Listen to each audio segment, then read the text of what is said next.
Ladies and gentlemen, please welcome to the stage international best-selling author and noted authority on leadership, Mark Sanborn. I like this one. How do you become the best?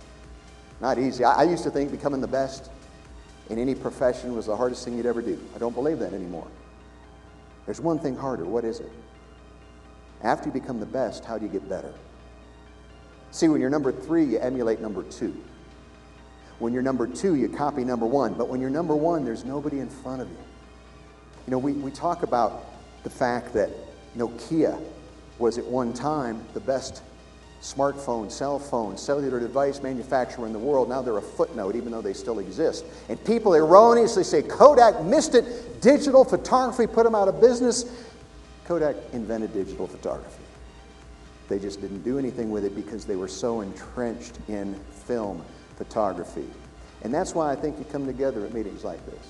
No matter how good you become, better always beats best. Leadership is an invitation to greatness we extend by example.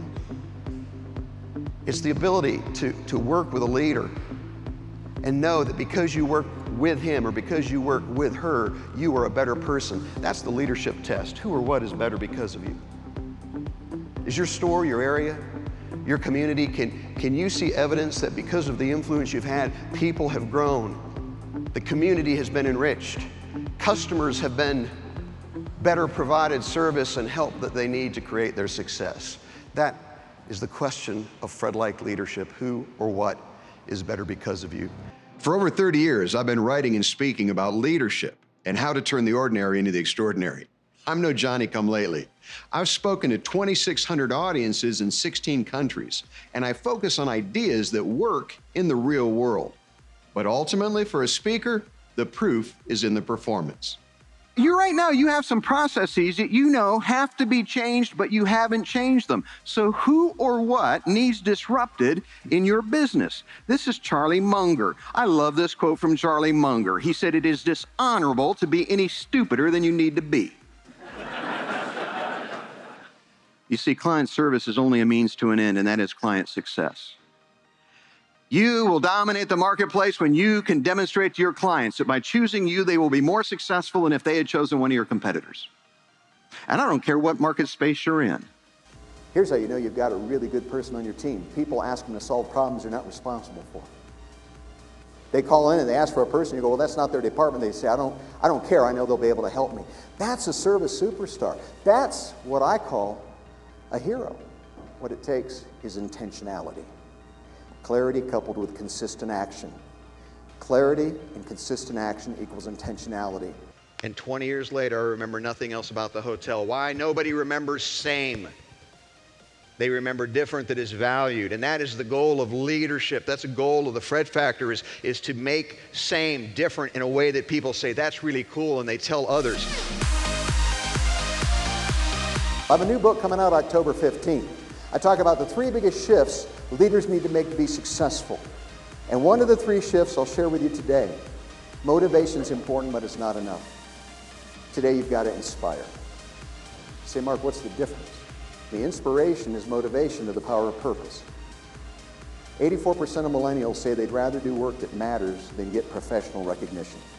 Millennials want to do important work, and if you can show them how the motive of making money and perks affects the greater, larger purpose, you will inspire them. And that's what leaders have to do. We've got to go beyond carrot and stick to meaning and purpose.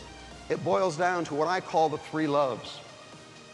See if this doesn't apply to you. I bet it does. Number 1, I go back to this guy, Lindsay Owen Jones, when he was the president of L'Oreal. Forbes magazine said, what is the secret of L'Oreal's success? Like you guys, multi-billion-dollar company. How could he reduce it down? But he gave the best answer I'd ever read. He said, if there is a reason why we are successful, it's because we love this business a little bit more than our competition. That's the first love. Do you love what you do? By the way, you do not love it when it is easy. You enjoy it when it's easy. You love it when it's hard. Think about it. We enjoy easy.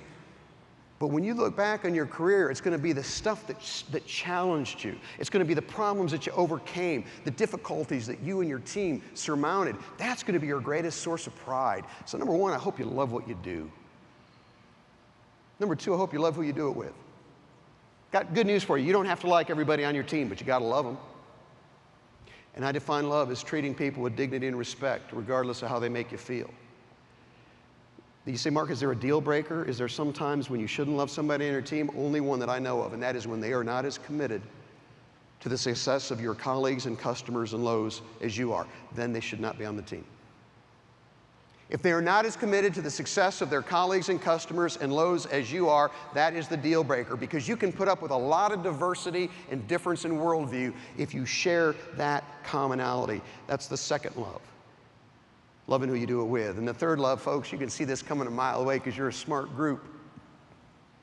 I hope you love who you do it for, the people who could go anywhere, but they chose your store. They chose to do business with you, to give you their time, to give you their money. They walked in. You should love them. Because here's my final point. In Las Vegas, Nevada, if you love what you do, and you love who you do it with, and you love who you do it for, whether or not you ever read my book or heard me speak, I can tell you with good authority, you are already a Fred. Thank you, and Godspeed.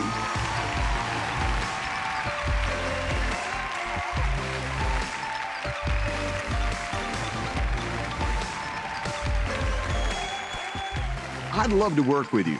Contact my team today.